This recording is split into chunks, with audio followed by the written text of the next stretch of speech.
Рустам Эмомали выдвинут в сенаторы Таджикистана. Досмотрите это видео до конца, и вы узнаете, какую схему хотят провернуть рахмоны. Подписывайтесь на наши обновления, чтобы быть в курсе о всех новинках на нашем канале. Там эксперты говорят об опасении Эмомали Рахмона за свое будущее, того, кто придет ему на смену.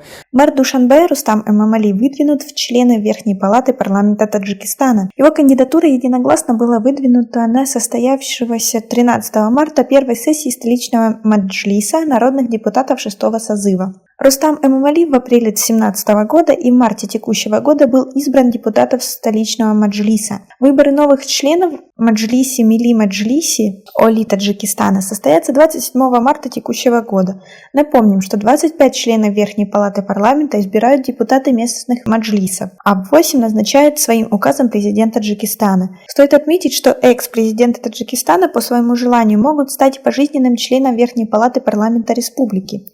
По прогнозам абсолютного большинства таджикских политологов и экспертов, Рустам Эмомали станет не только сенатором, но и будет избран спикером Верхней палаты парламента страны. Таким образом, в ближайшее время он может де-юре стать официально вторым человеком после президента в Таджикистане.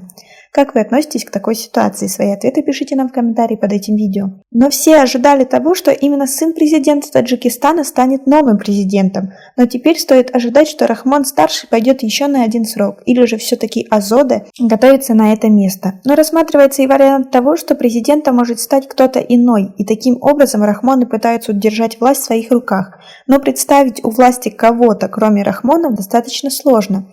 Да практически и невозможно, учитывая нынешнюю ситуацию. Согласно нормам статьи 71 Конституции Таджикистана, в случае отставки, признания недееспособным или смерти президента, его обязанности до вступления в должность вновь избранного президента переходят к председателю Маджлиси Милли.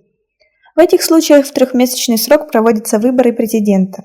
Таким образом, Рустаму прочистили дорогу к президентскому креслу, что дает ему право на власть без всяких рисков. А учитывая все это, можно не ожидать чего-то нового в Таджикистане, ведь все указывает на то, что Эмомали Рахмон отдавать президентство пока не собирается. Президент Эмомали Рахмон после того, как оставит этот пост в качестве лидера нации, будет иметь рабочую резиденцию в столице Душанбе и на своей малой родине в Донгаре. Также он пожизненно будет находиться под охраной госорганов безопасности. Под охраной будет оставаться и вся его семья. По окончании срока президентства Рахмон будет обеспечен служебным автомобилем и водителем. За ним останутся его дом и дача. Лидер нации будет обеспечен пожизненно медицинским обслуживанием. Лидер нации также будет получать пенсию в размере 80% от суммы должностного оклада президента. На этом у нас все. Просим вас оценить наше видео подпиской и лайком. Также у нас есть специальное предложение для тех, кто заинтересован в продвижении своего продукта. Мы предоставляем рекламу на очень выгодных условиях. Подробности будут под видео или же в шапке профиля.